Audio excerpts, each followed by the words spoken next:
to stop the music that quickly. There we go. Hey. I'll get this figured out one of these days.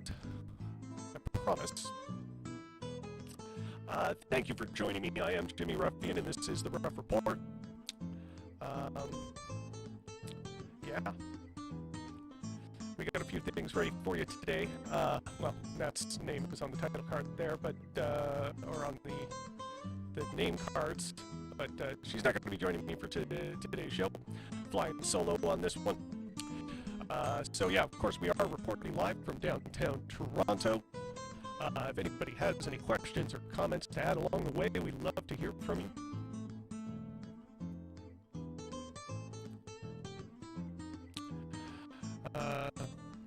Yeah, it looks like we've got a few people watching, so once again, thank you for joining me. Let's get right to it then. We're going to be covering a few things today, such as, you know, just recent American news. Some pretty important things happened today, revolving around the new Supreme Court nominee. To update on some right-wing militias, a SpaceX explosion. That's going to be a fun one to cover. And a few throwback stories that I feel didn't get enough attention, like Trudeau losing support from the NDP for the reform bill that would push to punish Serb fraudsters or supposed Serb fraudsters. And yeah, amongst others. So let's get right to it. I hope everybody can hear me properly. Okay, distortion on the mic, thank you.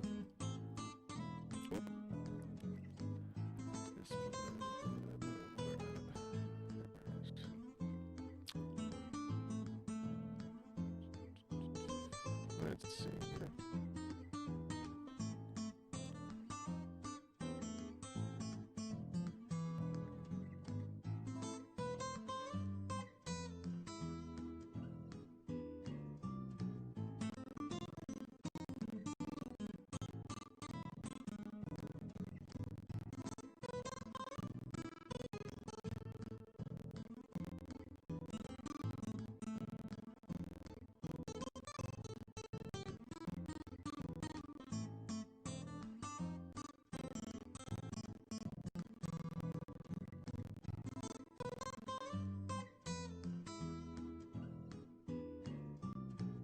Just fixing up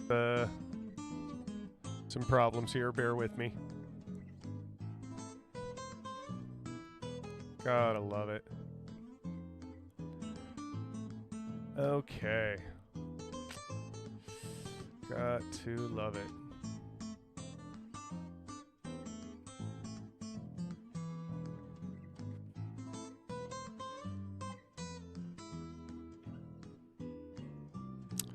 Come on.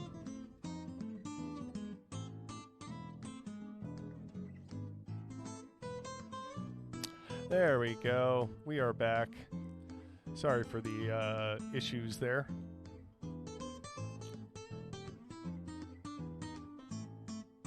Okay. Looks like we're okay. All right. Yeah, I do enjoy that is a feature here on Facebook. I think that's you know, all the more accessibility makes things nicer, right? So thank you, Chris, for dropping your comments. I love to hear from all of you, so please do that. I can see your comments, whether it be on the watch party on my personal page or on the live stream itself, whatever you choose to do. So yeah, let's get right to it. Let me get the theme music off here. All right. So first story, we're going to start off things a little, I don't know, a little light and fluffy, I guess, in a manner of speaking, compared to some other things we're going to be talking about today. So just recently, there was a story that came out of Pickering, about a young man graduating from high school where he wrote a tribute to his grandmother uh, about how she helped him through those years, and something that was supposed to be quite touching, but instead, as some sort of prank, somebody had switched what he had said into, unfortunately, into a racist statement. Um, so, that seems rather heartbreaking, to say the least. I couldn't imagine being a young man in his position, um, and experiencing that kind of harassment and humiliation. Um, I don't think it can be downplayed that is fairly disgusting. Um, I don't have much else to add on a personal level to that. Um, but what is good is that, sorry,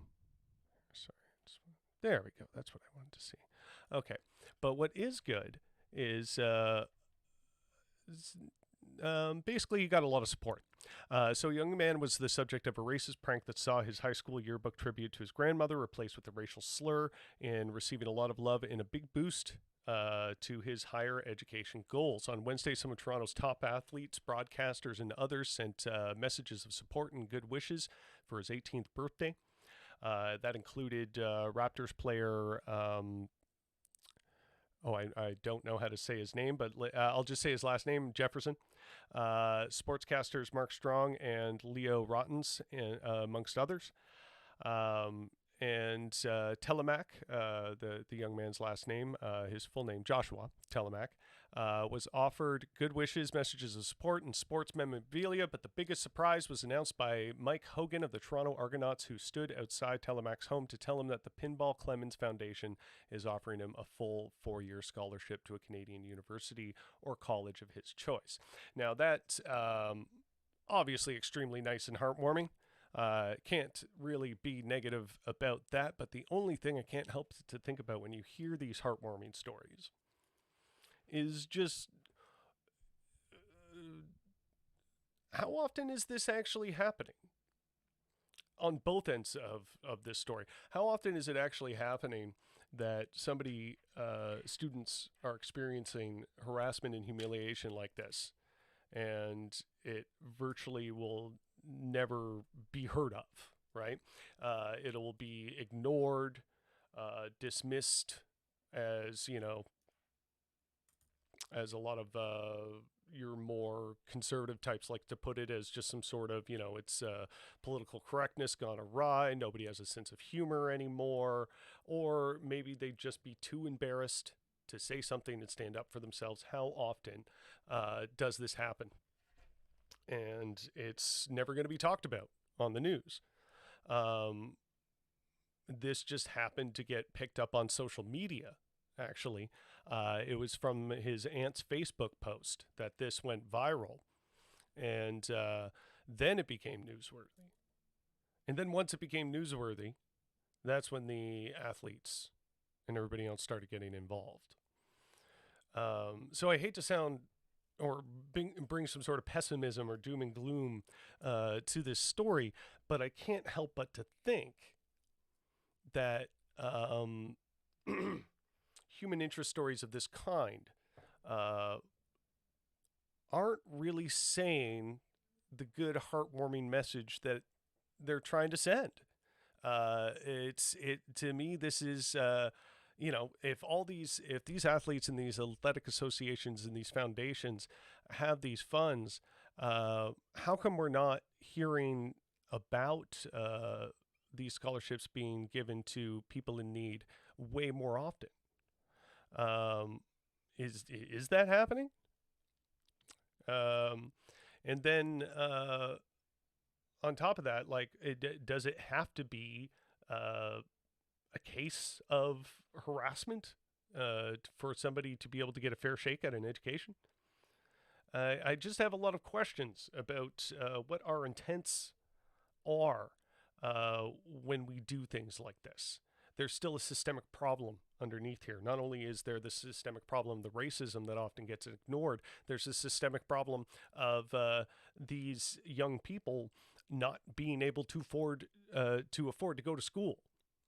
And there are other people and organizations out there with more than enough and more than enough access funds to be able to create these opportunities for these people or pass along these opportunities. But we gatekeep it, you know?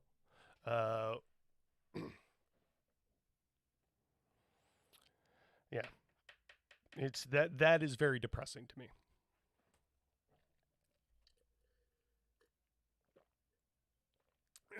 Excuse me, sorry, my throat is suddenly getting quite dry. I don't know. What do you guys think when you hear these human interest stories? What passes through your mind? Like, okay, that's good and nice, but what about everyone else? It's it's hard for me to square that circle, oftentimes. Um, so moving on, let's talk about a bit of an American story here. Um,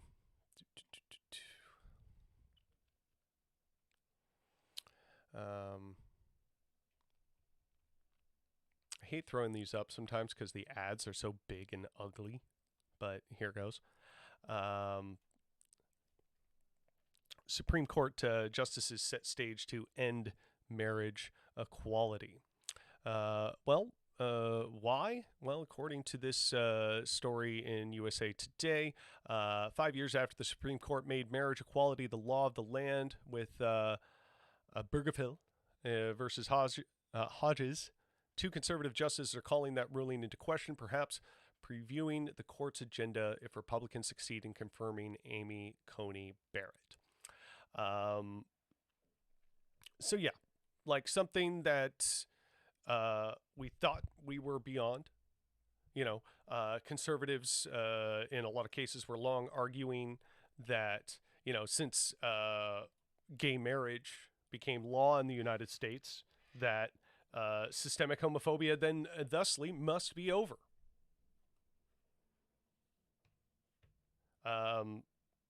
I don't think, can they continue to argue that, being that this is even being called into question? To pretend that this isn't a problem, that there isn't a very specific conservative agenda to do this for multiple reasons. Just don't pretend that this is not a thing, that's for sure. But it's happening for multiple reasons. Reason number one is, just tradition sunken in religious Puritan ideas about sexuality. And then on the other end of that, there's people who will use that because it gets people motivated. It gets a certain voting bloc, a certain democratic or demographic motivated. But then a lot of the people in politics and who seek to benefit from these sort of things, I strongly feel a lot of them probably don't care. Like probably somebody like Mike Pence cares, but cares about making sure homophobia is standard, that homosexuality will never be regarded as equal in society. I'm sure he has a personal vested interest in that. But when you're talking about guys like Mitch McConnell or Donald Trump, I don't think they really care on a personal level what happens to gay people. They're completely indifferent to it. But propping up these ideas and these laws and pushing them forward is very convenient to their base. It gets people moving. Creating this sense of social strife is a motivational factor for people that they know they can continue to manipulate and get to vote for them. I think that's like the two main reasons. You can kind of branch off into a lot of different subjects from there, but that's basically it. There's the people who legitimately have these systemically hateful ideas based on tradition and religious beliefs, and then the people who like to stoke that and capitalize on it for their own benefit, and you know, like getting elected. Um, it's it's something that like I think a lot of us legitimately didn't believe would happen. That like once it's in law, kind of like Roe versus Wade, as much as they talked about repealing it, um, it seemed pretty solidified. But make no mistake, that's probably going to be on the chopping block too. The for the people that don't know what I mean when I say Roe versus Wade, right off the hop, the um, uh, certifying the right for women to have abortions. Um, that their body, their choice. Um, the Supreme Court solidified that when passing Roe versus Wade. So now we're seeing these things that we thought were problems that were over being brought up again, and it should be extremely validating. We should be using this as a huge opportunity to be aggressive against the right wing, because this whole time they like to say things like, we're not antisocial on these issues. We're not anti-progressive. It's just a tax thing. It's an economic thing, and try and like splice things that way. But I mean, the mask is off here. It is about racism. It is about homophobia. They use these issues on purpose. It is about oppressing women. Earlier, I was reading something about a certain. No, my memory's too foggy on it now. I probably shouldn't even say it. But basically, somebody in a position of authority in the United States was floating the idea, I think it was in the legislator of a particular state, of making birth and pregnancy mandatory. These are ideas that we'd like to think is paranoid, but, the idea of gay marriage being repealed seemed paranoid. The idea of Roe versus Wade being repealed seemed paranoid. The idea of a very fascist individual becoming the president of the United States seemed paranoid. So I don't know. I don't mean to stoke fear in saying that this is going to happen for certain and we should all freak out, but we should be using even this very talk and them floating these ideas as opportunity to say, you can't pretend that you're not abusing this issue.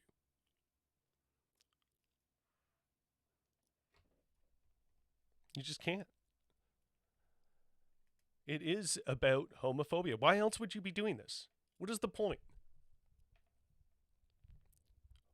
What other thing are you trying to accomplish? What else could it possibly mean? I'd be super interested to hear somebody try and square that circle.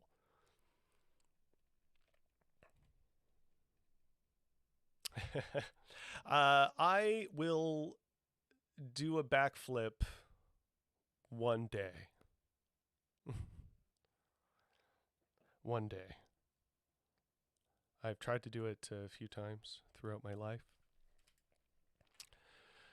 Didn't work out very well. It was not successful. I hurt myself many times. So let's move on to actually, speaking of being fun, and being silly and stuff, this is great. Like, I get a little bit of a. I'm not gonna lie to y'all. I get a little bit of a kick when Elon Musk fucks up. When bad things happen to Elon Musk, I have a little bit of Schadenfreude. It's like, Trump getting COVID. A little bit of Schadenfreude. Just like, yeah, baby. You had it coming. You just had it coming. A little bit of, poetic justice there. Let's pull this up here. SpaceX explosion blew up one of Facebook's most ambitious projects. So Facebook got burned in this one too. Double whammy. Love it. How could you not like this? This is fantastic. Yeah, so let's see if I can get this video to play. No, I don't want sound. Ugh. Why do they do this with these videos? I don't want your stupid piano music. It was carrying a satellite that Facebook had to be able to deliver internet to parts of Africa. Which sounds nice and everything, but considering Facebook and Mark Zuckerberg being in charge of that project, I wouldn't think it's the most altruistic thing. I have some doubts about that. The rocket was a Falcon 9, which was the same rocket that blew up a little while ago, too. Yeah, the satellite also beam internet access to several areas in Africa. I don't know why we depend on private interests to build this kind of infrastructure for us. I don't know why we depend on people like Bill Gates and Mark Zuckerberg to make things for us. And I say us collectively as a planet. When there are things that we should just be considering huge priorities in order to, I don't know, build an advanced society. It's really bonkers. That, like, that we can say, oh, it's so bad. Mark Zuckerberg was trying to do a good thing there. I don't know. When's the last time Mark Zuckerberg did a good thing? You know what I mean? Is Facebook a net good thing? There's an argument there. Again, it's kind of like, what I was saying before at the beginning with the young man who had the racist prank pulled on his high school photo. For these nice things to happen, why is it dependent on the generosity of people who have way too much to begin with? We have the resources internationally through international groups to be able to organize supplying internet access to all of Africa. That is completely within our reach and possibility. But we wait till private interests do it. And then we can say, oh, these rich people aren't so bad. They really make the world. They do stuff. Look at them. Look at them go. Right? This is stuff we should be able to be organizing and handling without depending on the whims of the wealthy. Does that sound efficient to you? If it was more a public organization, if it was more of a united effort and not dependent on private interest, we could have internet access everywhere. Everywhere. It is perfectly within our means to be able to accomplish a lot of these things. It's perfectly within our means right now to solve world hunger. We produce more than enough food for 10 billion people to survive currently. But yet starvation still exists with a world population considerably less than that. And then we clap and cheer when these guys who have absurd amounts of money do something remotely good with it. Like, does that honestly sound like a good, efficient system for the advancement of the human race to you? How could it possibly? It's astounding.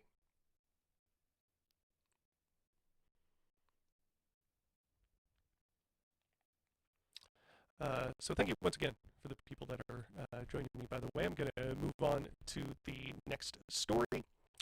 Um, yeah, this is a good one. Let's see if I can get that to. I want to reframe that a bit. There we go. Ah, crap.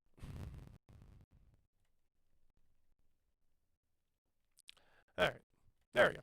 Okay. So militias targeting Michigan and Virginia governors show rise of boogaloo violence. Now, in case certain people are not aware of what a boogaloo is, a boogaloo refers specifically to the concept of right-wing militias taking action against leftists and liberals. In like violent, aggressive, militaristic action. Um, so yeah, there's a show in the rise of this. Yeah, a loose association of anti-government agitators, mostly on the far right. Yeah, and then these like right wingers had the audacity. Does the mic still sound bad, guys? Am I still having sound issues?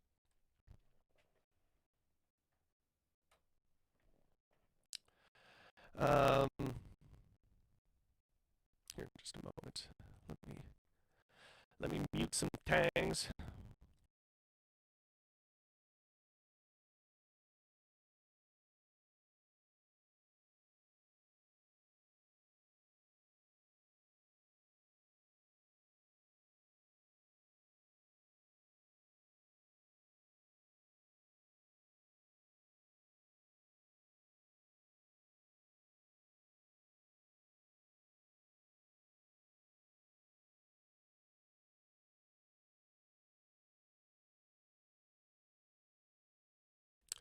Okay.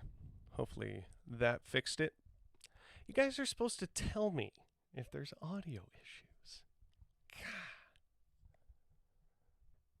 All right. I'm just waiting to hear my own feed come back to me.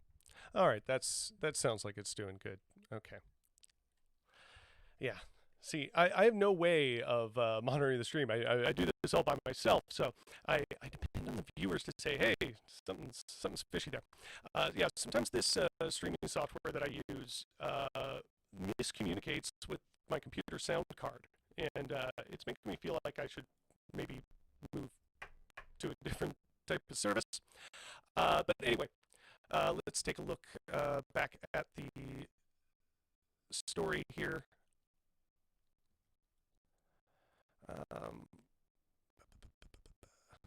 Where was my page? There we go. Okay, so, yeah. I mean, in the debate I was in last week there with that particularly fascist individual, where, he was trying to justify Kyle Rittenhouse's violence by saying that the leftists had guns too. The leftists had showed up with guns, and thus he was justified in using his gun. Now that isn't even verified. I don't know where he got that information. Apparently, guns from that side did show up after the fact. But again, I haven't seen any solid verification. Okay, let me see something here.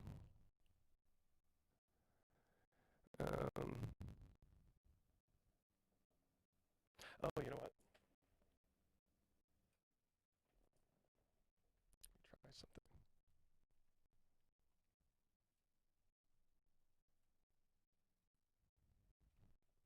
Okay. Let me see that.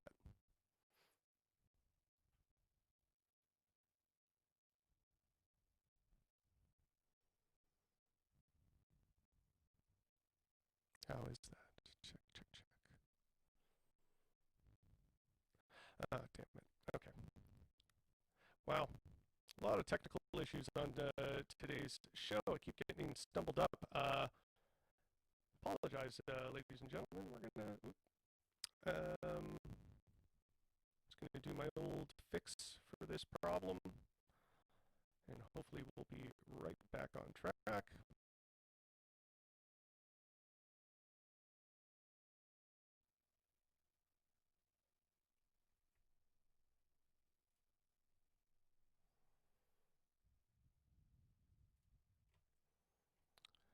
Okay. Yeah, I like the display within display there. Holy cow. Lots of issues today. Okay, so, yeah. Just going to make sure that's good.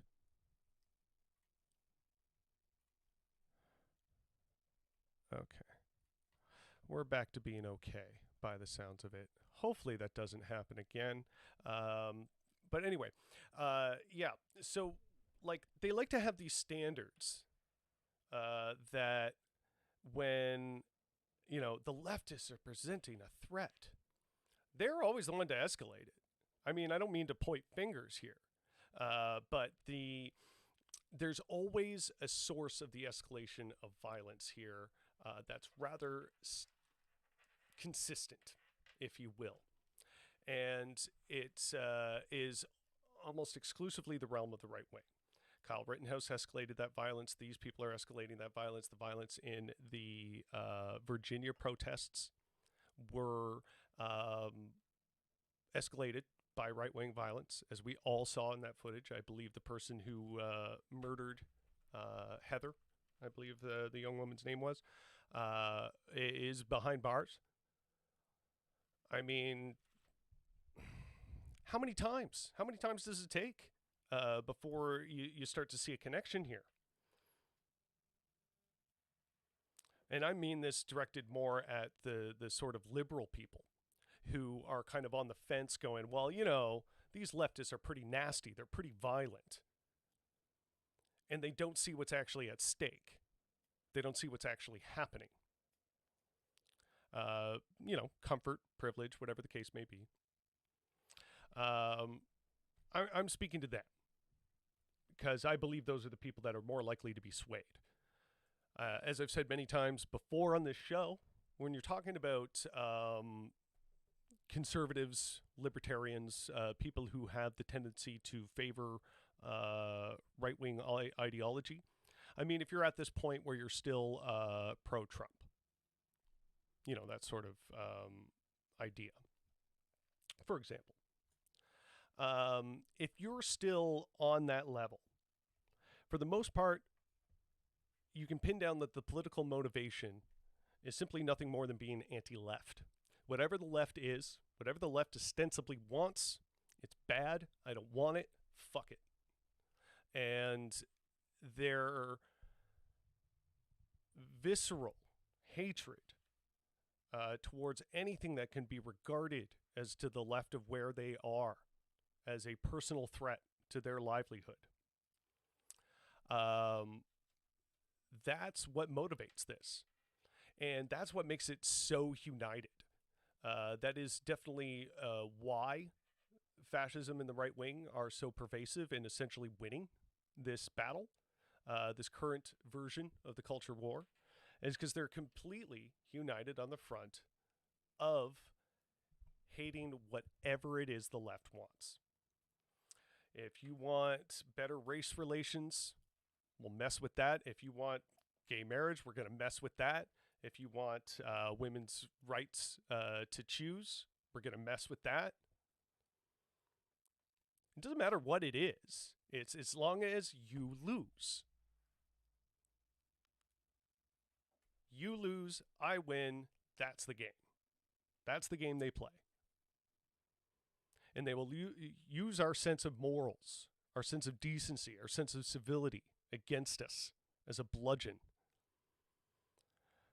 Oh, so much for the tolerant left, as you like to say. And that's why I'm not concerned about it anymore. I'm not concerned about this veil of civility when it comes to dealing with people who are ideological in the most toxic sense possible.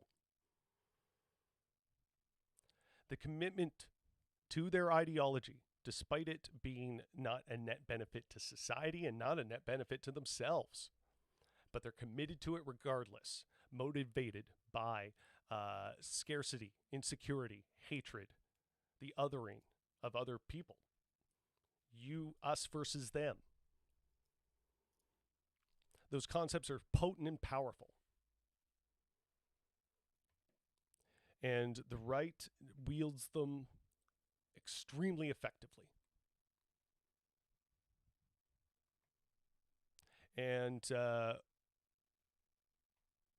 it's going to escalate. It's going to get worse until something is seriously done about it. And I don't depend on people like Joe Biden to be the person to do it. And that's what I'm saying. Like, go out there and vote and get Joe Biden in, get Trump out, because that's the best chance you have right now. But that should not be a pacifier to for lack of further political action.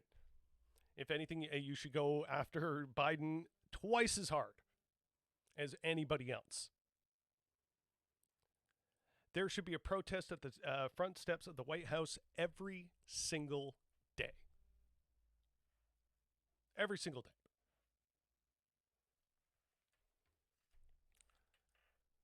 The fact that this can be just sort of like accepted on some level of normalcy. Like, what are we getting used to? What are we getting desensitized to? You know?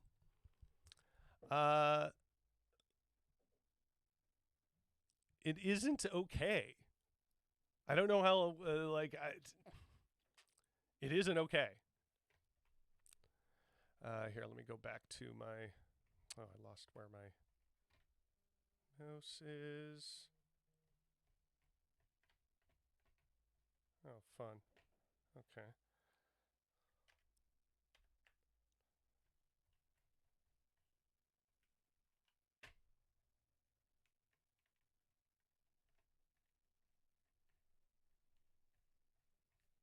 Okay, my mouse has disappeared from my screen.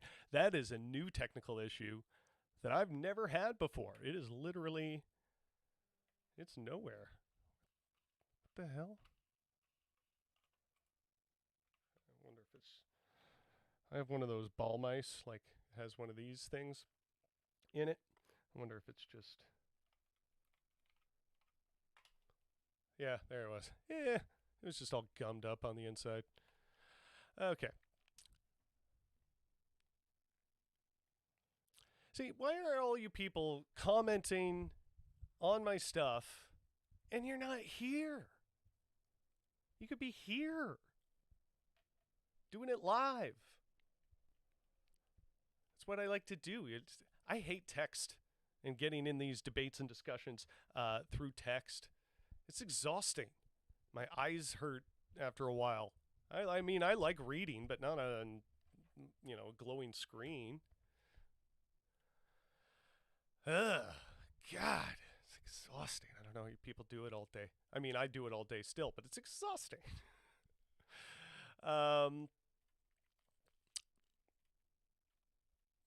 Yeah, so,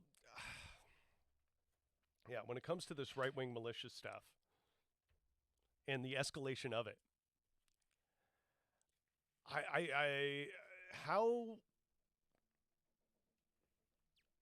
is there not just way more motivation behind this? I don't know. I haven't really unpacked that for myself yet. I'm just sort of bewildered that,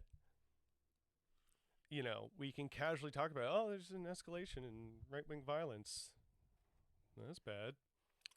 But I can guarantee if this was a left-wing thing, if this was a socialist thing, if this was a commie thing, the Red Scare would be very, very real, and it would be way more stoked than how we're talking about this. The mainstream media is not our friends, folks. Okay, what's the next story I'm doing here? Oh, yeah. Okay. So, again, apologies for all the technical difficulties today. Hopefully that's not going to be a problem in the future. I'm going to try and do a little bit more experimenting to make sure that never happens. I don't know why it does. It's a very weird glitch. And also, what can always help, I should drop this little 2 cents here. If you're watching on YouTube, please subscribe.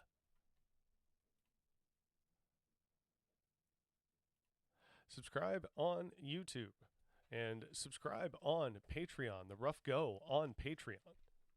And help support the show. It would be vastly appreciated. It's getting better all the time, despite today's glitches. Any little bit of support you can do helps and is motivating for me to do this better all the time. We're still a fairly new show. I've been kind of doing this off and on for a few months now, I think. Kind of started a little earlier in the COVID times, I guess. Maybe April or May, somewhere around there. Been doing this. But but I still feel like this thing is sort of in its infancy in a lot of ways. So thank you for the people who have supported it right from the beginning. And yeah, hit like, hit subscribe, hit share, and help us out here at the show. Every little bit of support is appreciated. So yeah, I'm going to go into the final segment of the show.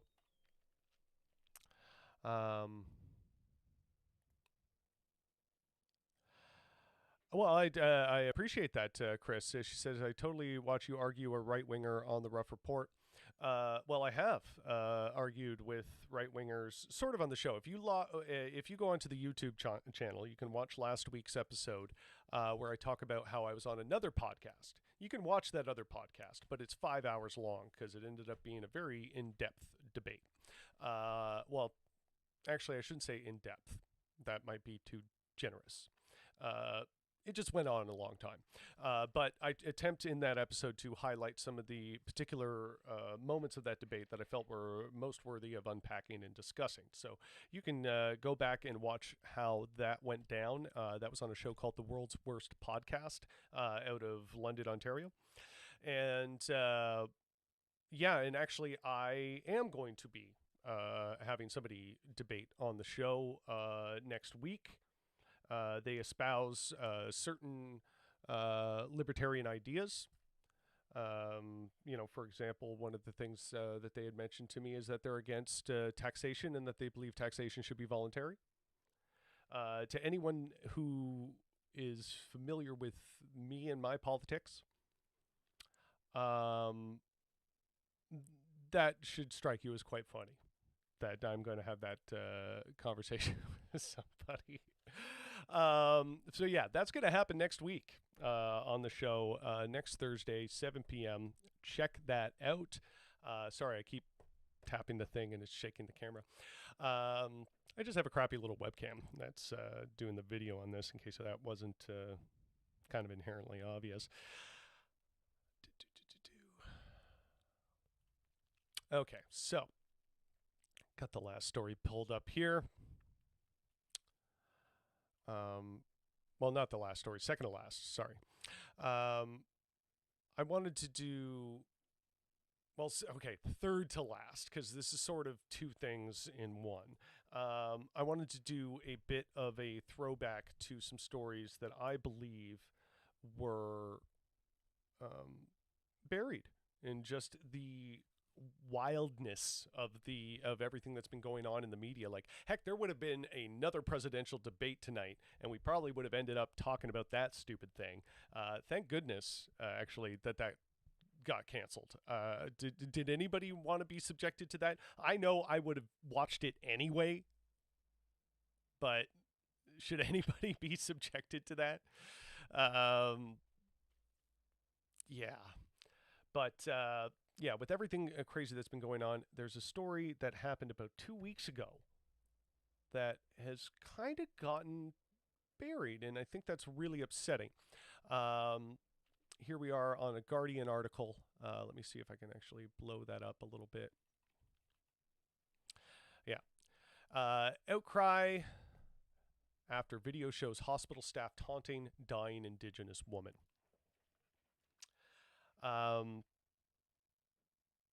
This can touch on a lot of different things. Of course, the problem with systemic racism. But there's an even bigger problem here that's in relation to our current social climate and how we talk about the abolition of police. We talk about the abolition of police because they were built on a racist system, right?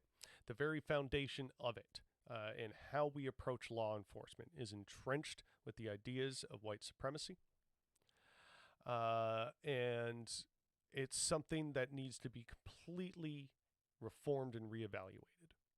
And that's why at least I would regard myself as a abolitionist. It needs to be completely dissolved and approached as something new. But then it gets into the other issue where we talk about social work and healthcare. And mind you, that's probably miles better than what we see in law enforcement. Even conceptually speaking, the idea of people giving a lack of proper care is probably on a large social scale a little bit easier a pill to swallow than a police officer actively killing somebody, like shooting them by racial motivation. It becomes harder to talk about. We don't want to approach this, but our school system here in Canada was built on Indigenous racism. The residential school system, of course, in particular.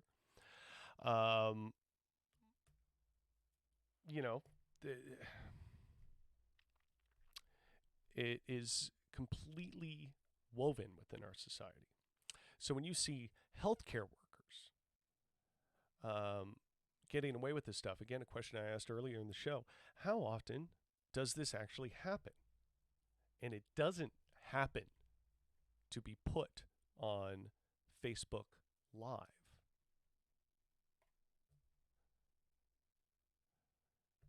Yeah. Let's take a look.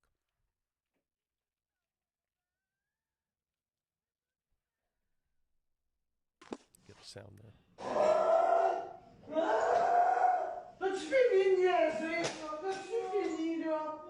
They're speaking French, so you have to read the captions.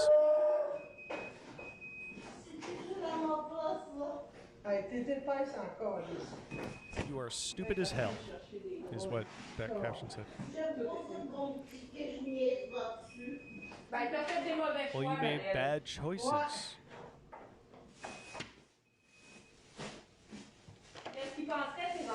What would your kids think of seeing you like that? Think of them. Yeah, interesting that these nurses would say you should think of your kids as this woman is laying there dying. She died while those nurses spoke to her that way. So to anybody, especially your more privileged people that were under the idea that switching over to a more social care structure is going to be without problems in a lot of the same ways the policing system is. Well, guess what?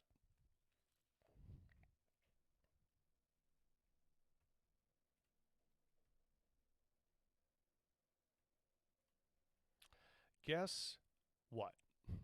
Oh, so I did the thing again. I hit the two windows in one. I have to go back to the watch party window because I'm not sure who's commenting there. So I'm trying to monitor the comments. Yeah. So how often more is it going to happen? I mean, mind you, yes, social care workers are able to de-escalate people without violence way more often. It would be a net benefit. I would think. But make no mistake, there are tons of stories of marginalized people that have not gotten a lot of media or national attention, of them suffering under these systems for the same reason that people would suffer under the current system of policing. And it comes in all sorts of prejudices. So that needs to be strongly considered. We can't just like say, okay, we're going to switch it over to this more ideal system of social care and expect that, racism is over now. That might work as a pacifier for a lot of people, but make no mistake, we have to be very proactive in addressing that concern right off the hop. We can't wait till it's something that somebody brings up. We have to acknowledge it right from the get-go.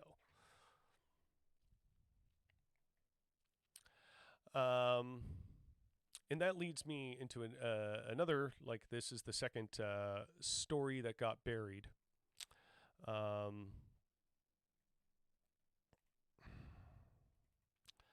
These ones are always, like, hard for me to talk about. I kind of find myself getting a little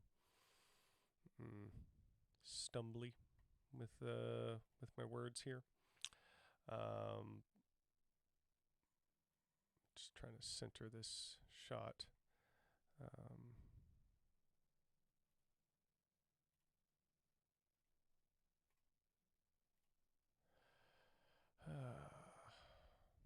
Anyway.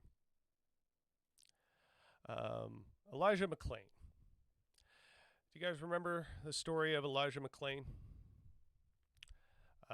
Well, I was reminded of the story of Elijah McClain today and was forced to acknowledge that it had somehow left my mind.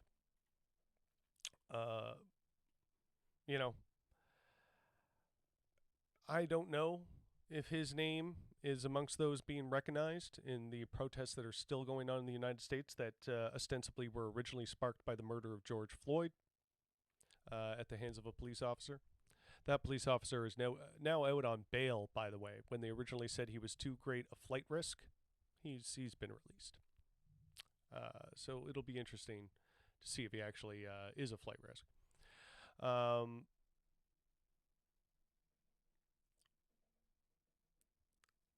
Elijah McClain was a massage therapist who played violin for shelter kittens on his lunch break in his hometown of Aurora, Colorado. You could not have a more innocent image of a human being. Like, just think of that sentence. A massage therapist who played violin for shelter kittens, for the love of God. He was a quirky, pacifist, vegetarian, enjoyed running, and known to put a smile on everyone's face. He was walking home and was attacked and murdered by 3 white cops, Randy Rodema, Jason Rosenblatt, and Nathan Woodyard. Here are the facts. 1, only 1 body cam footage was recovered. In the video, you can see the officer approach Elijah, who does not immediately respond to the officer as he was listening to music. The officer then forcibly grabbed Elijah, who only weighs 140 pounds, and threw him to the ground, saying, "I have a right to stop you because you're being suspicious." The officer immediately straddled Elijah. Because you're being suspicious.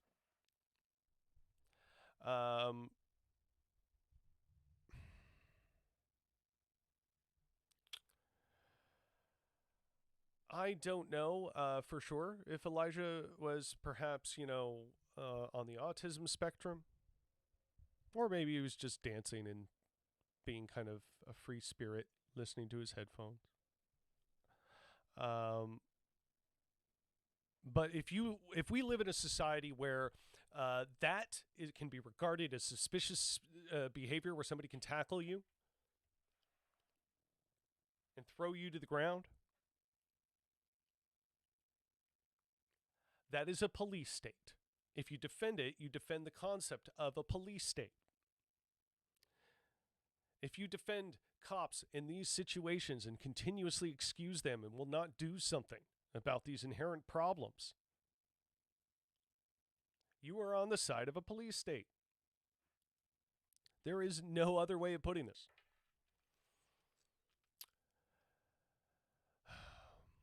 They choked him for 15 minutes until the Aurora Fire Department arrived. Elijah was handcuffed face down on the ground and unconscious when Lieutenant Peter Kachunik of the fire department ordered a 500 milligram ketamine shot to sedate him.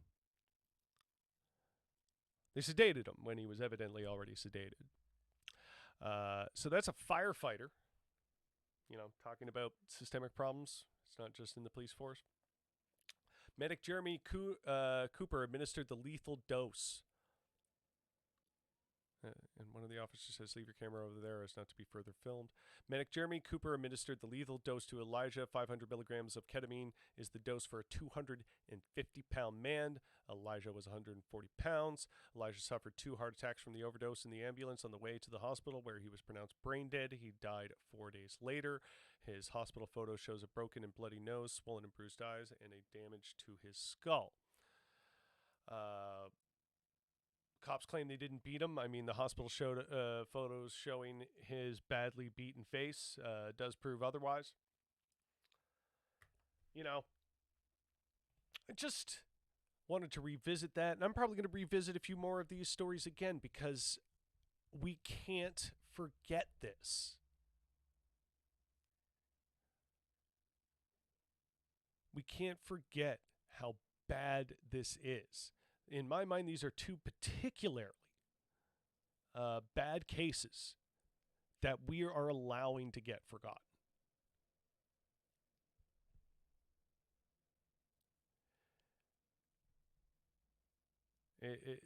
I understand things are stressful.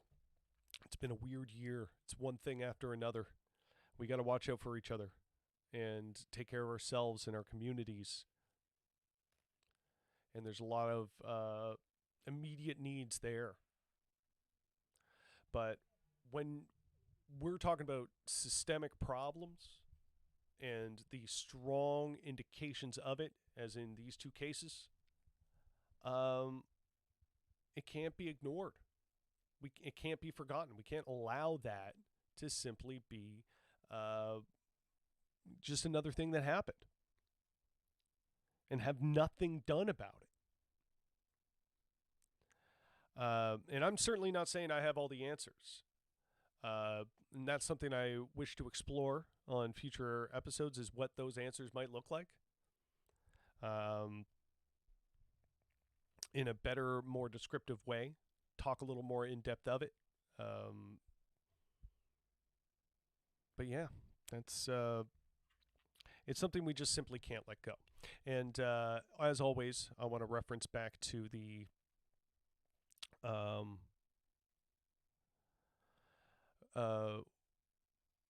nuts and bolts portion of the show. This is the last portion of the show. There's one thing, actually. I almost forgot, because we were going over the hour and I wanted to call it there. There's one more bit of Canadian news I'm going to cover. Again, it's a story that happened a little while ago, but I feel it deserves a little bit of revisiting. Trudeau loses NDP support for CERB reform bill that would punish fraudsters. So, the concept here is that Trudeau wanted to put in laws that would punish people who signed up for CERB when they didn't necessarily qualify and didn't necessarily need it. There are a number of inherent issues with that, but let's let Jagmeet Singh cover the bulk of it. NDP leader Jagmeet Singh. Drivers have waited a long... Well, it went into another story on me. Let's just refresh that page. Yeah, stupid ad is going to play. Not giving you free advertising. Yeah.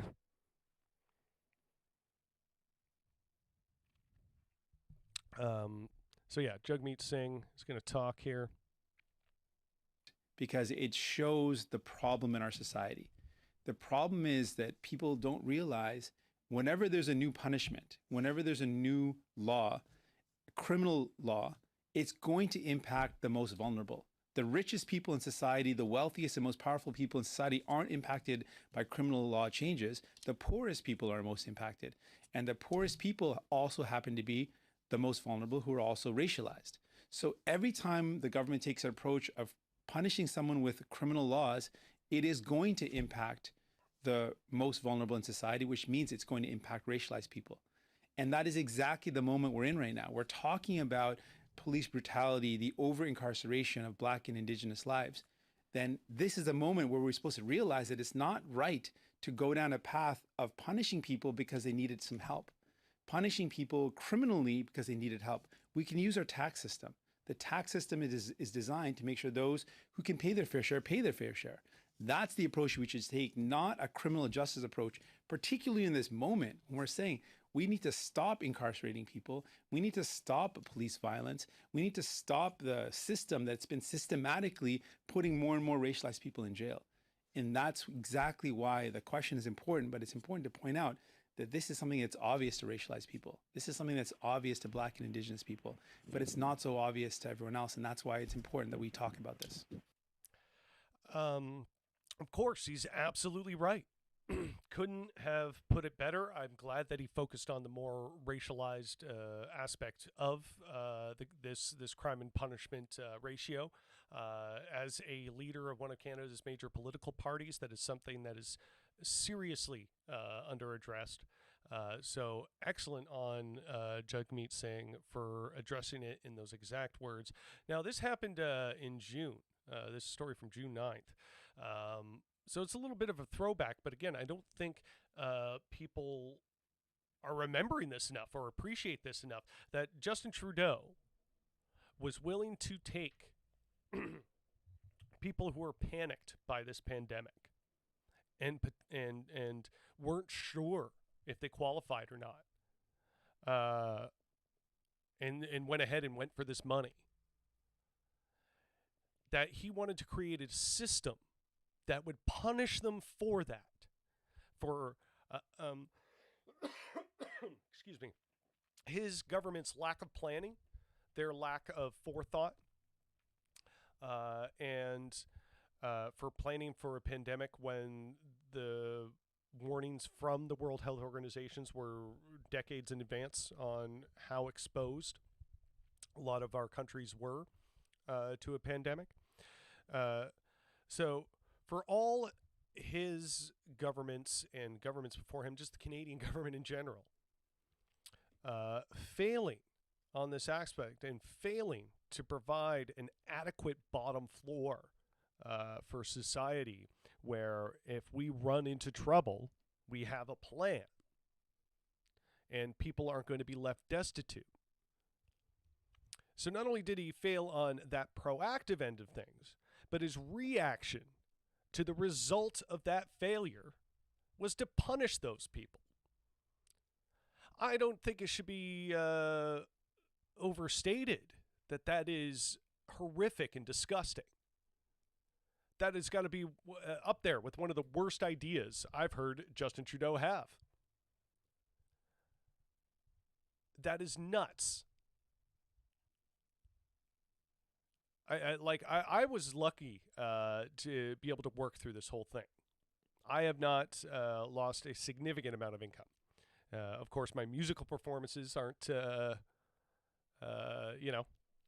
as opportunity. God, I'm tired. I don't have as many musical opportunities right now. Let's just put it that way. Speaking of which, the new track comes out November 11th on Spotify.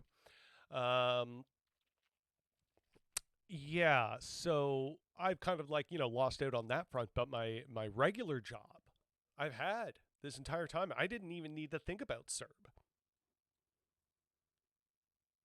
I was lucky. But so many people were much more precarious than I was. And I know many of you are probably listening. So we can't forget that attempt of a move by the Liberal government to just criminalize average people who were just worried and panicked, and they didn't have all the information because we collectively, government, public, didn't provide it. We were vastly underprepared for this thing in so many ways. So to turn around and try and punish these people, it's what the hell? It's just I'm speechless. That is the most wrong-headed thing I can think of Justin Trudeau doing, and he's done definitely a number of wrong-headed things. So yeah, again, excellent on Jagmeet Singh for addressing it how he did, and yeah. I want to check something out before I sign off. Just gonna do another little quality check. Cool. The sound did not bugger up again. Yeah, so again, thank you everybody for tuning in today. That is the end of our program. I've gone only a little bit over the hour this time. Getting better at sticking to my my time schedule here. I'm going to go back and work on some more music stuff until it's too late to do that. I've been talking with the contest winner about the custom song, Jessica, about what I'm going to do there. So expect some cool things in the near future regarding that. And I hope to be challenged musically more by the Rough Go fans. So yeah, like the Rough Go page for music updates and this podcast on Facebook. Like the Rough Go page for music and podcast on YouTube. Again, reporting live from downtown Toronto. This is Jimmy Ruffian, and this was the Rough Report. Rough as always.